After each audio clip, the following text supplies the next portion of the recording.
जय हिंद। नमस्कार साथियों, स्वागत है आप सभी का अपने YouTube चैनल पे। तो हम करने वाले हैं कलाम एकेडमी की तरफ से जो 14 फरवरी को पेपर करवाया गया, उसमें रीट लेवल 1 के जो 70 क्वेश्चन हमारे बच गए थे, क्योंकि 80 क्वेश्चन जो लेवल 1 और लेवल 2 दोनों के सेम आते हैं वो मैंने अलग से वीडियो में करवा दिए हैं। तो आप पहली बार वीडियो देख रहे हैं तो आप वो वीडियो जरूर देख लें। उसमें 80 क्वेश्चन मैंने करवा दिए क्योंकि दोनों में सेम पूछे जाते हैं, जिससे वीडियो लॉन्ग ना जाए। तो लेवल 1 के बचे हुए 70 क्वेश्चन इसमें हम करने वाले हैं। तो मैं एक आपको बात बता देना चाहता हूँ कि एक शिकायत आ रही थी कि सर पहले से टिक क्यों है। तो देखो, जो भी स्टूडेंट पेपर दे के आते हैं उनके पेपर लेके हम उसके बाद में PDF बनाते हैं। तो आपको भी पता है, जो भी बच्चा करके आएगा तो वो टिक लगाता ही है। तो हम कोशिश करते हैं यहाँ से कि वहाँ से मिटा दें तो ज़्यादा हाईलाइट नहीं हो, क्योंकि पेन से अगर किया हुआ होगा तो वो ज़्यादा हाईलाइट होगा। इसलिए तो आपको इसकी PDF चाहिए तो आप टेलीग्राम ग्रुप ज्वाइन कर लें, आपको कमेंट सेक्शन में लिंक मिल जाएगा। शुरू करते हैं। शरद महोत्सव 2022 का आयोजन है वो कहाँ पर किया गया? शरद महोत्सव 2022 का आयोजन कहाँ पर किया गया? तो कहाँ पर हुआ? माउंट आबू में। जैसलमेर जिला प्रशासन द्वारा संचालित अभियान जैसाण शक्ति का संबंध है। जैसलमेर जिला प्रशासन द्वारा है वो जैसाण शक्ति अभियान चलाया गया, जो कि टीना डाबी वहां की जिला कलेक्टर हैं। तो उन्होंने एक अभियान चलाया जैसाण शक्ति। तो यह किससे संबंधित है, यह हमसे पूछा गया। तो किससे संबंधित है? बालिकाओं के सुरक्षित जन्म, शिक्षा, स्वास्थ्य को सुनिश्चित करने के लिए। तो जैसाण शक्ति जो अभियान है वो है बालिकाओं के सुरक्षित जन्म, शिक्षा, स्वास्थ्य को सुनिश्चित करने के लिए। हाल ही में राजस्थान में आसवन मंडल द्वारा विकसित सिटी पार्क का लोकार्पण कहाँ किया गया? हाल ही में राजस्थान आवासन मंडल द्वारा विकसित सिटी पार्क का लोकार्पण है वो कहाँ पर किया गया? दुर्गापुरा, फलोदी जोधपुर, मानसरोवर जयपुर और अजमेर में। तो कहाँ पर किया गया सिटी पार्क का लोकार्पण? तो कहाँ पर किया गया? मानसरोवर जयपुर में किया गया।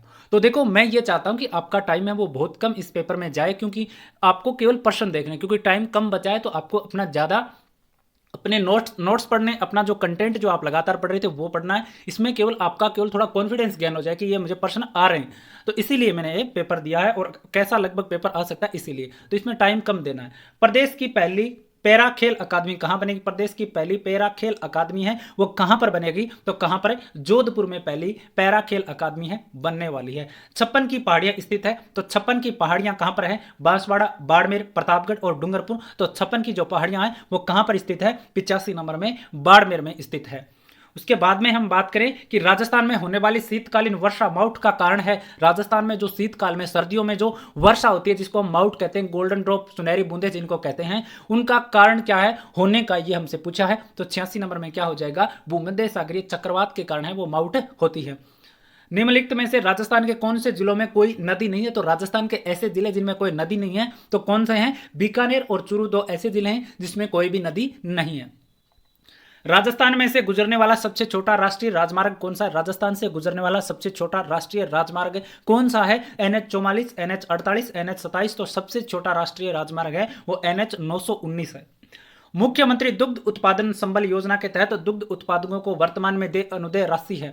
तो देखो, मुख्यमंत्री दुग्ध उत्पादन जो संबल योजना, उसके तहत जो दूध उत्पादन करते हैं उनको कितनी राशि है वो अनुदान के रूप में दी जाती है, वो हमसे पूछा गया। तो 89 नंबर में क्या हो जाएगा? 5 रुपए प्रति लीटर के हिसाब से इनको दिया जाता है।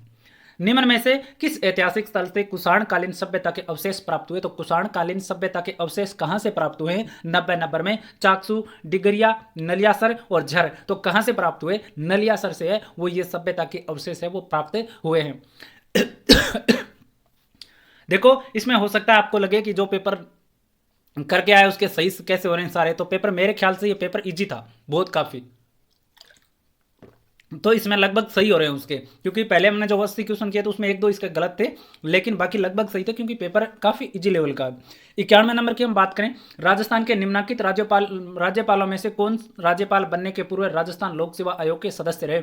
तो राजस्थान के ऐसे कौन से राज्यपाल है जो राज्यपाल बनने से पहले राजस्थान लोक सेवा आयोग के है वो सदस्य रहे थे? तो कौन है 91 नंबर क्वेश्चन में? रघुकुल तिलक। राजस्थान में जेट्रोफा आधारित बायोडीजल प्लांट अवस्थित है। राजस्थान में जेट्रोफा आधारित बायोडीजल प्लांट कहां पर स्थित है? तो 92 नंबर में कहां पर स्थित है? जामर कोटला, उदयपुर में। तो देखो, चैनल को सब्सक्राइब जरूर कर लें और ज्यादा से ज्यादा शेयर कर देना। सभी पेपर मैंने आपको करवाए, जितने भी कलाम एकेडमी में पेपर लिए सभी के सभी आपको इस चैनल पर मिले हुए हैं, पहले से आप देख सकते हो। तो चैनल को सब्सक्राइब किए बिना ना जाए। अब्दुल कलाम व्यक्तित्व विकास योजना के तहत कितने विद्यार्थियों को प्रतिवर्ष 10 दिन का दूसरे राज्यों का निःशुल्क भ्रमण करवाया जाता है? तो अब्दुल कलाम व्यक्तित्व विकास योजना के तहत प्रति वर्ष कितने विद्यार्थियों को 10 दिन का दूसरे राज्यों का निःशुल्क भ्रमण है वो करवाया जाता है? तो 93 नंबर क्वेश्चन में क्या हो जाएगा? 2000 विद्यार्थियों को। आरटीई अधिनियम 2009 के तहत अल्पसंख्यक द्वारा स्थापित विद्यालय में विद्यालय प्रबंधन समिति कार्य करेगी। तो आरटीई अधिनियम 2009 के तहत अल्पसंख्यक द्वारा स्थापित जो विद्यालय प्रबंधन समिति है वो काम करेगी किसके रूप में? 94 नंबर में, तो सलाहकारी के रूप में कार्य करेगी। राजस्थान में आरटीई नियमावली 2011 के तहत 6 से 8 के लिए आसपास के क्षेत्र की सीमा क्या होगी? तो राजस्थान आरटीई नियमावली 2011 के तहत कक्षा 6 से 8 के लिए आसपास का जो क्षेत्र है उसकी सीमा क्या रहने वाली है 95 नंबर क्वेश्चन में? तो क्या रहेगी? 2 किलोमीटर के आसपास। राजस्थान में निजी विद्यालयों में निःशुल्क आरटीई प्रवेश हेतु दुर्बल वर्ग के लिए अभिभावकों की न्यूनतम वार्षिक आय निर्धारित है। तो जो निजी जो प्राइवेट विद्यालय उनमें उन अभिभावकों की जो दुर्बल श्रेणी के होते हैं तो उनके अभिभावकों की जो है वो आय है वो कितनी होनी चाहिए वार्षिक, वो हमसे पूछा है 96 नंबर क्वेश्चन में। तो कितनी? 2.5 लाख रुपए। राष्ट्रीय शिक्षा नीति 2020 के अनुसार कम से कम कक्षा 5 तक शिक्षा का माध्यम होना चाहिए। राष्ट्रीय शिक्षा नीति 2022 के तहत 5वीं कक्षा तक शिक्षा का माध्यम है वो कौन सा होना चाहिए? तो 97 नंबर में मातृभाषा, मतलब जहां वहां की स्थानीय भाषा के रूप में ही हो। एसएमसी कार्यकारिणी की समिति के अध्यक्ष का कार्य नहीं है, तो एसएमसी की कार्यकारिणी समिति है उसके अध्यक्ष का काम क्या नहीं है? 98 नंबर में, तो बैठक का एजेंडा तैयार करना ये अध्यक्ष का काम है, नहीं है। उसके बाद में देखो हम बात करें कि राजस्थान में SIQE के तहत निम्नलिखित में से कौन सी गतिविधि सम्मिलित की गई है? तो राजस्थान में SIQE के तहत निम्नलिखित में से कौन सी गतिविधि सम्मिलित की गई है 99 नंबर क्वेश्चन में? तो लहर कक्ष, ABL कक्ष और अध्यापक योजना डायरी, उपरोक्त सभी। तो इस गतिविधियों की हम बात करें तो इसमें तीनों की तीनों सम्मिलित की गई है, तो उपरोक्त सभी। राज्य में मीनाकारी के लिए प्रसिद्ध केंद्र है, मीनाकारी कला के लिए कौन सा केंद्र है वो प्रसिद्ध है? तो जयपुर है, वो मीनाकारी के लिए प्रसिद्ध है। गरीबदास, मिस्किनदास, सुंदरदास आदि किसके शिष्य थे? तो गरीबदास, मिस्किनदास, सुंदरदास है वो किसके शिष्य थे? तो दादू दयाल जी के शिष्य थे। निम्न में से किस मेले को बैलगाड़ी मेले के नाम से जाना जाता है? तो ऐसा कौन सा मेला है जिसको बैलगाड़ी मेला के नाम से जाना जाता है? तो शीतला माता के मेले को बैलगाड़ी मेले के नाम से जाना जाता है। अजमेर के संस्थापक थे, अजमेर के जो संस्थापक है वो कौन थे? अजय राज चौहान है, वो अजमेर के संस्थापक है। डांवी जीवनी सामंतों की श्रेणी राजपूताना के किस राज्य में प्रचलित थी? डांवी व जीवनी सामंतों की जो श्रेणी है वो राजपूताना के किस राज्य में प्रचलित थी? तो 104 में हो जाएगा, जैसलमेर जो रियासत है या राज्य हम कह सकते हैं उसमें प्रचलित थी। महाराणा प्रताप का जन्म कब हुआ? तो महाराणा प्रताप का जन्म सभी को पता है और मुझे बहुत खुशी होगी कि अगर आप सभी कमेंट सेक्शन में एक बार ये जरूर लिखते हैं 9 मई 1540 को महाराणा प्रताप का जन्म हुआ। जो भी आप वीडियो देख रहे हो और आपको प्रश्न आ रहे हैं तो निश्चित रूप से ये कमेंट एक बार जरूर कर दें। उसके बाद में हम बात करें 4 अंकों की सबसे छोटी संख्या के विभिन्न अभाज्य गुणनखंडों की संख्या क्या है? 4 अंकों की सबसे छोटी संख्या हो और उसके विभिन्न अभाज्य गुणनखंडों की संख्या हमसे पूछी गई है। तो 4 अंकों की सबसे छोटी संख्या कौन सी होगी? तो देखो 999 होती है 3 अंकों की सबसे बड़ी संख्या। तो 4 अंकों की सबसे छोटी संख्या कौन सी हो जाएगी? 1000 हो जाएगी। कितनी हो जाएगी? 1000। तो देखो इसमें शायद मेरे ख्याल से एक इसमें जो हम कह सकते हैं एक जो टर्म्स है वो इसमें मिस है। इस क्वेश्चन में 106 नंबर की हम बात करें, 106 नंबर क्वेश्चन में एक टर्म्स है वो मिस हो सकता है मेरे ख्याल से। तो देखो हम बात करें 1000 के हम गुणनखंड करें तो किस प्रकार से होंगे? तो देखो 100 को हम करें 10 × 10 × में 10, तो कितने हो गए? ये 3 गुणनखंड है वो हो जाते हैं और ये अपना क्या होगा? उत्तर। लेकिन ये क्वेश्चन ऐसा भी बन सकता था जब आपको क्या हो एग्जाम में लायक देने वाला क्वेश्चन अगर हो, क्योंकि ऐसे सीधा क्वेश्चन है वो नहीं आएगा। क्वेश्चन पूछ देगा आपको कि 4 अंकों की सबसे छोटी अभाज्य संख्या के अभाज्य गुणनखंडों की संख्या ज्ञात करो। आप याद कर लेना। तो सबसे छोटी अभाज्य संख्या कौन सी 4 अंकों की? 1009 होगी और इसके गुणनखंडों की संख्या की आप बात करोगे तो होंगे 2। एक तो हो जाएगा 1 और एक हो जाएगा 1009। तो ये हो जाएंगे इसमें 2। ये क्वेश्चन आने की ज्यादा संभावना है इसकी तुलना में। उसके बाद में हम बात करें एक दुकानदार किसी वस्तु को 15% लाभ पर बेचता है। यदि उस वस्तु को 23% लाभ पर बेचे तो उसे 1600 रुपए अधिक लाभ प्राप्त हुआ। वस्तु का क्रय मूल्य ज्ञात करो। तो देखो इजी सा क्वेश्चन है। कोई भी वस्तु की लागत क्या मान सकते हैं? 100 रुपए। ये कह रहा है 15% लाभ पर बेचता है, तो 100 वाली वस्तु को 15% लाभ पे बेचेंगे। इसका मतलब कितना हुआ? 115 में हम बेच रहे हैं। तो ये लो 115 में बेचती। ये कह रहा है कि अगर उस वस्तु को 23% लाभ में बेचें तो इसका मतलब 100 वाली वस्तु को कितने में बेचते हैं? 123 में बेचते हैं। तो ये कहता है कि 1600 रुपए अधिक मिलते हैं। तो बताओ जब वस्तु को 115 में बेचें इसकी तुलना में अगर 123 में बेचते हैं तो कितने रुपए का लाभ? 116 रुपए का। तो मतलब इसका अंतर कितना है? 116 रुपए। ठीक है। और ये 116 रुपए कितने का अंतर हो गया, 123 में से आप 115 घटा दो, कितने बचे 8%। तो 8% की वैल्यू कितनी आ गई 116, या 8 सीधा मान सकते हो। तो 8 की वैल्यू हो गई 116, हमें चाहिए क्रय मूल्य, लागत मूल्य, तो इंटू क्या कर देंगे 100, क्योंकि 100 ही तो है, हमें मान 100 का चाहिए। तो 8 से काटोगे आप कितनी बार कट जाएगा, 8 दूनी, ये 8 से एक बार कट जाएगा, 8 एक कम 8, ऐसे ही है क्या ये क्वेश्चन, इस प्रकार से नहीं आने वाला। 1 मिनट है, हम देख लेते हैं। देखो 100 रुपए की कोई वस्तु है, मान लेते हैं 115 रुपए में इसको क्या कर दिया, बेच दिया। कितने में बेच दिया इसको, 115 रुपए में इसको बेच दिया हमने। तो बेचने के बाद में इसको क्या करता है कि 23% लाभ पर बेचे, तो मतलब 123 में बेच देगा। कितने में बेच देगा, 123 में बेच देगा। अब 23 में बेच देगा तो ये कह रहा है कि 1600 रुपए का क्या होता है, लाभ होता है, मतलब अलग मूल्य होता है। तो ये क्वेश्चन में कहना चाह रहा है कि कोई वस्तु 100 रुपए की है, अगर उसको 15% लाभ मतलब 115 में बेचें, इस 115 के स्थान पर अगर उस वस्तु को 123 में बेचते हैं तो 1600 रुपए क्या मिलते हैं, अधिक मिलते हैं।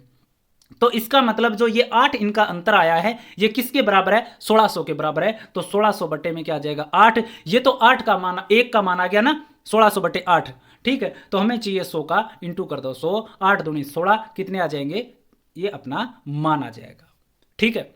उसके बाद में देखो, किसी धनराशि पर 5% वार्षिक दर से 2 वर्ष का साधारण ब्याज और चक्रवर्ती ब्याज का अंतर 15 रुपए है, तो वह धनराशि ज्ञात करो। ऐसा क्वेश्चन मैंने 3 साल के लिए एक अपने चैनल पे इसी पे करवा रखा है, आपको मिल जाएगा।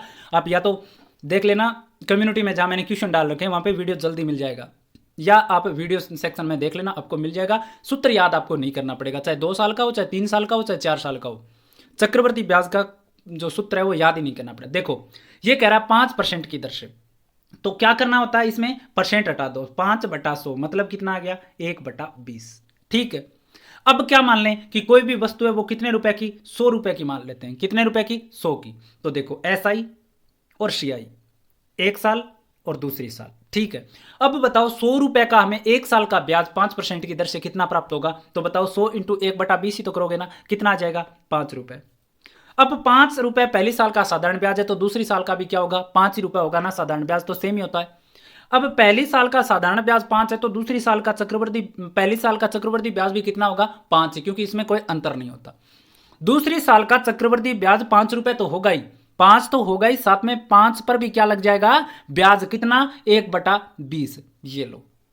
अब आप 5 में क्या दे दो, 20 का भाग दे दो, क्या दे दो 5 में 20 का भाग दे दो। तो 5/20 जो है ये इनका अंतर आ गया 2 साल के साधारण ब्याज और चक्रवर्ती ब्याज, क्योंकि देखो 5 में से 5 घट जाएगा और 5 में से 5 घट जाएगा, अंतर कितना आया 5/20। अब देखो मैं सीधा कर रहा हूं इसको, 5/20 का मान हमें कितना दे रखा है 15 रुपए दे रखा है। हमें तो चाहिए किसका मान है, हमें तो चाहिए 100 का मान है। तो बताओ देखो 5, 15/5 इंटू में क्या आ गया 20, ठीक है, 1 का मान हो गया। अब देखो इसको काट दो, 5 चौके 20, 15 चौके 60, 1 का मान 60 है, हमें तो धनराशि कितनी होनी चाहिए 100 होनी चाहिए, हमने मानी थी। तो गुणा कर दो 100 से, कितने आ गए 6000। देखो इस तरीके को अच्छे से समझना है तो मैंने करवा रखा है हाल ही में, आपको 4-5 दिन पहले का वीडियो मिल जाएगा। 3 साल का मैंने करवा रखा है, सूत्र याद नहीं रहेगा क्योंकि वो 200 प्लस में R/200 और ऐसे इस प्रकार से एक सूत्र होता है, तो वो हमें याद नहीं करना है, आप एग्जाम में भूल जाओगे, मेरी ये बात मान लेना, एक बार वो वीडियो जरूर देख लेना। निम्नलिखित कथनों पर विचार कीजिए कि यदि 2 सरल रेखाएं प्रतिच्छेद करें, तो 2 रेखाएं हैं, देखो सरल रेखाएं ये प्रतिच्छेद कर दी। कह रहा है कि शीर्षाभिमुख कोण बराबर होंगे, तो बताओ ये कोण बराबर ही तो होंगे, शीर्षाभिमुख कोण, ठीक है।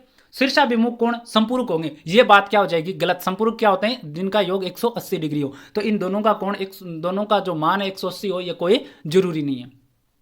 आसन कोण पूरक होते हैं, आसन कोण क्या होते हैं, पूरक होते हैं, ये भी क्या है कोई जरूरी नहीं है, क्योंकि ये दोनों कोण कभी भी 90 नहीं हो सकते। क्यों, क्योंकि एक सरल रेखा पर कोण कितने बनेगा 180। जब ये आप ये कर दी, इस कोण का मान और इस कोण का मान आप 90 डिग्री कर सकते हो क्या दोनों का, बिल्कुल नहीं कर सकते, तो ये भी क्या है गलत है। तो इसमें कथन कौन सा सही हो जाएगा, केवल एक।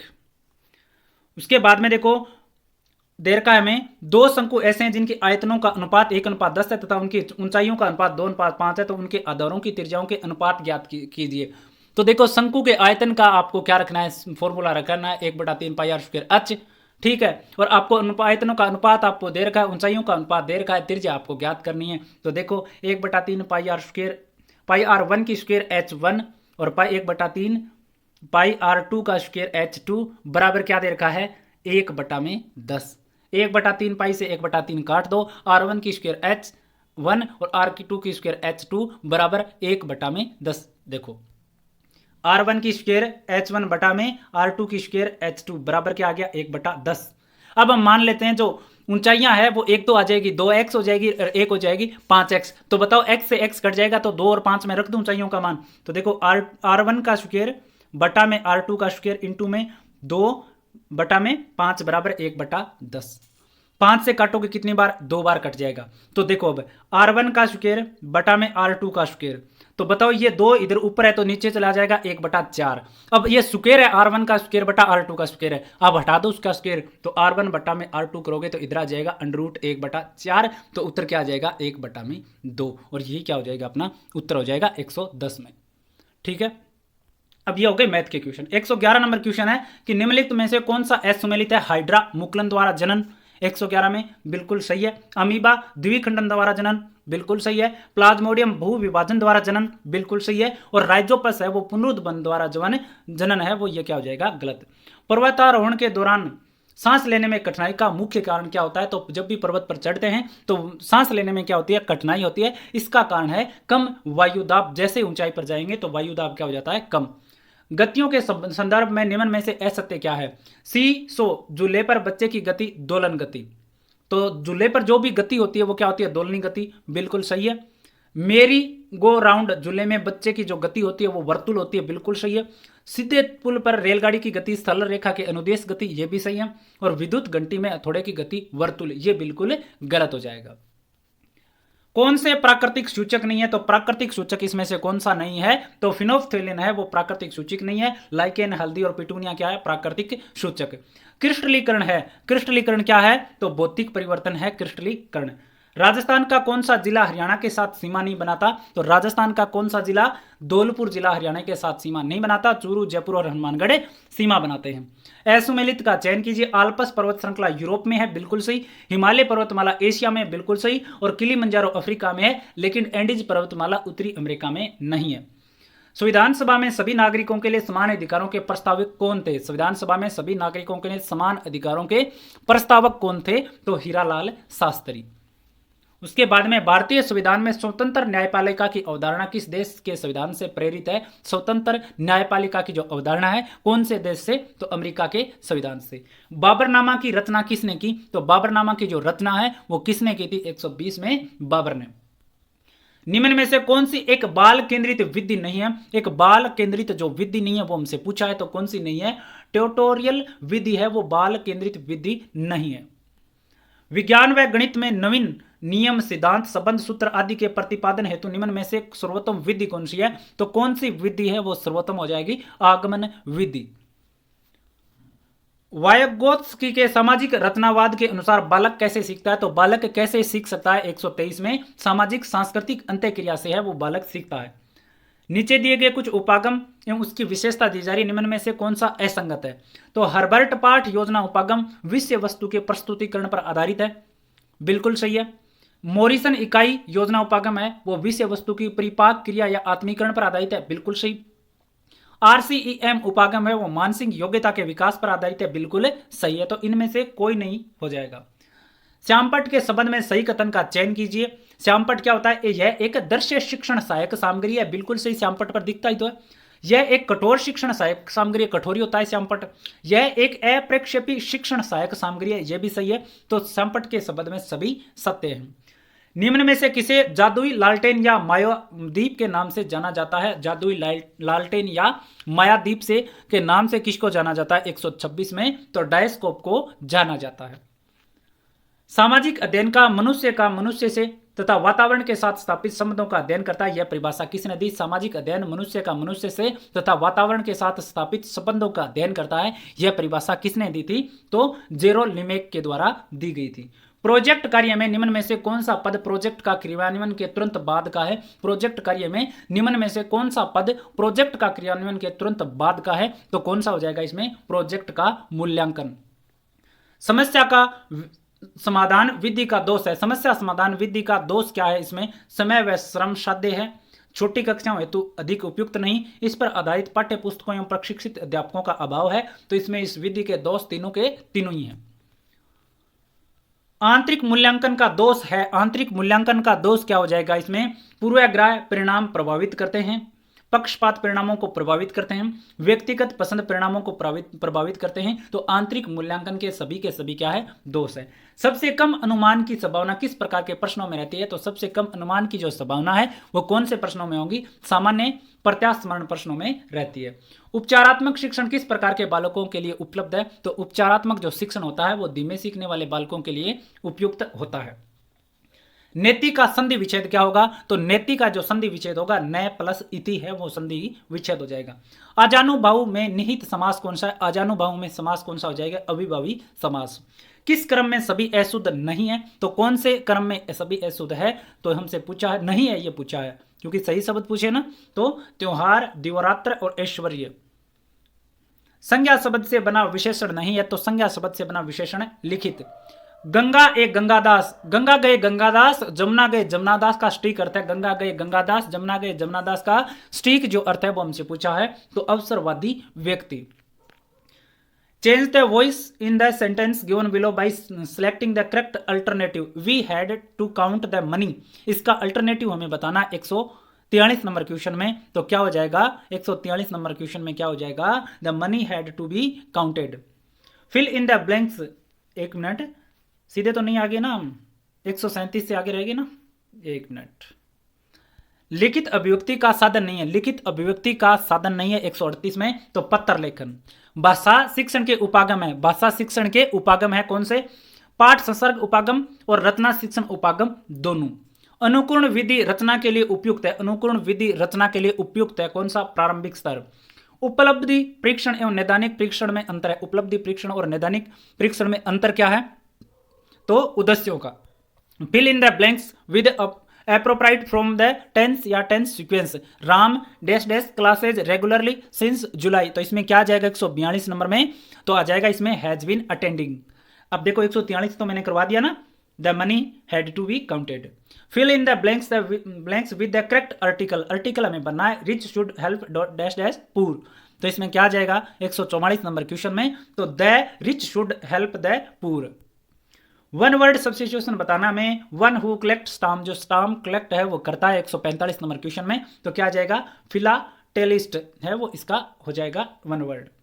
Choose the correct option to explain the item and phrase, the spill the beans, the spill the bean, to spill the bean, to spill the beans, इसमें आ जाएगा 146 नंबर में, to reveal secret information unintentionally, ये हो जाएगा 1 number.